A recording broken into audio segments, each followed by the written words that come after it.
Welcome to the archive of the Second World War Experience Centre. In April 1945, the notorious concentration camp of Bergen-Belsen in northern Germany was liberated by British forces. Alan MacAuslan was a medical student at St Thomas's Hospital in London. He was one of a dozen students who volunteered to assist in the relief effort at Belsen. Using extracts from his recorded interview, Alan describes in his own words his experience as a medic at Belsen. This video contains images which some viewers may find disturbing. We had no idea what we were going to see at all, not a clue. And at the gate we were told that one of us should go over there to collect the medicines and bandages and things, and the other one of us better go down and look at the hut. And I went down to hut 213, which was, I don't know how the Germans had numbered them because there were only about 80 huts in the place, but I walked down and walked into this. We'd known it was smelly because we could smell the place at the Panzer Training School, and it of course got stronger and stronger. And when I walked into the hut, the smell was really quite appalling, so that it was like walking into a glass door. It stopped you absolutely bang like that.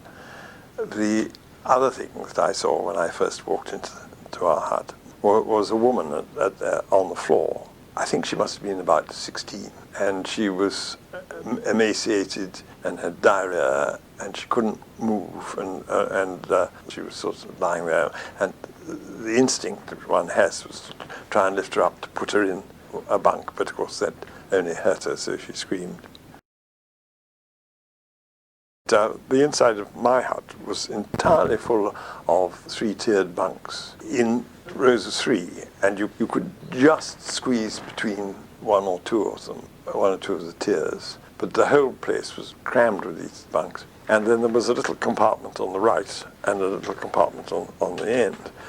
Perhaps the most telling thing about the hut was that as I walked up to it, there was a Polish flag on one end and a Russian flag on the other. It was absolutely silent. There was no noise at all. We'd been told where the cookhouses were, and ours was, I think I'm right in saying, Cookhouse C, which was run by a gorgeous lot of anti-aircraft gunners who knew nothing about cooking at all, but were very enthusiastic. And we were given a small trolley and two huge cans of food. They only just pull it through the sand, and we got it up to the hut here in the night. And then my army mug, which I'd taken with me as being, because we were dressed up as soldiers, we were in battle dress. I used this to feed the people.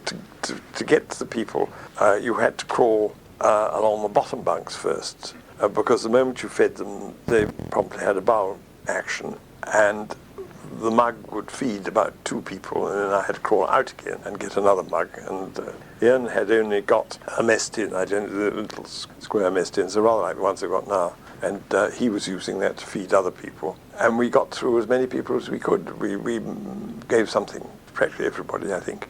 And the Quakers, who were a magnificent bunch, turned up and saw that we had a water supply, because water was perhaps more important really than food.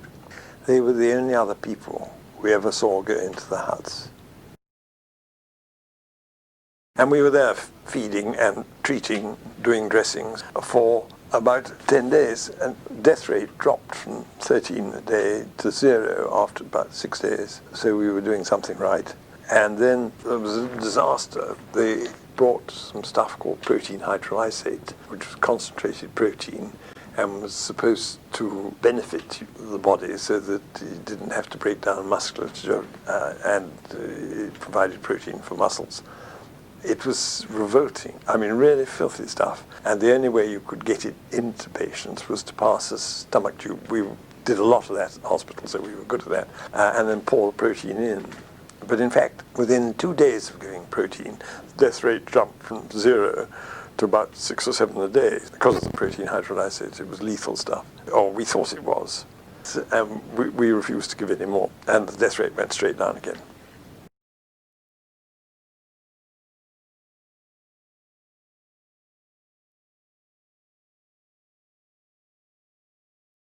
when the camp was moderately clean, when the hut was moderately, they brought round a German doctor to show her what was going on. And she was really beautiful. She had long blonde hair and a tan suit, and she stood at the door and said, "It's all British propaganda," which amused us.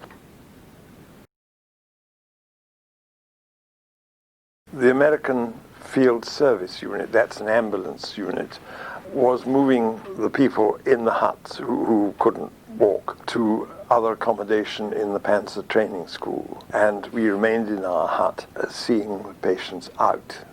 We left the dead where they were. While this was going on, we heard what was obviously a party taking place in the middle of the camp. And we went out to see, and there were some characters firing flames using a flamethrower. They were towed behind a Bren gun carrier at huts and whooping with joy as they had Hitler's face on one of them.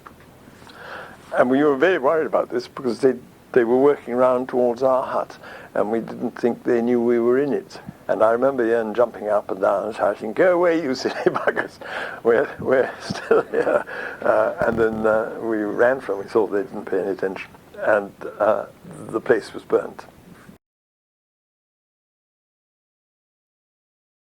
One of the difficulties for the Thomases team is that for some administrative cock-up, we'd only received one shot of anti-typhus immunization, whereas two were necessary.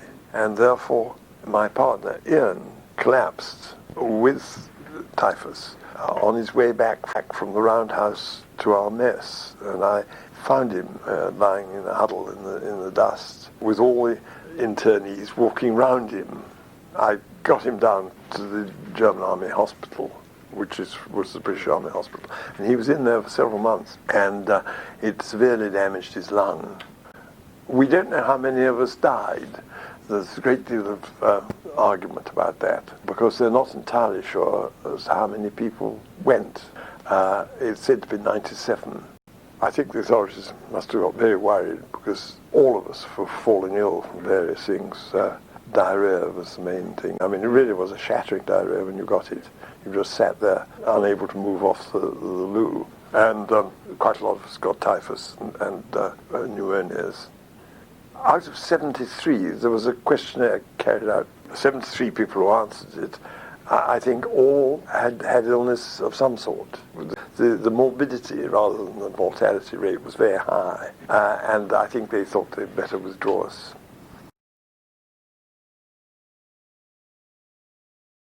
Alan returned to Britain and sat his medical exams, which he initially failed, and he says in his interview that many failed, his reason being that it all seemed somewhat trivial in comparison. But 3 months later, Alan resat his exams and passed. He worked as a GP for 20 years, after which he joined the Health and Safety Executive. Please help to rescue and preserve more memories of the Second World War. Visit www.war-experience.org.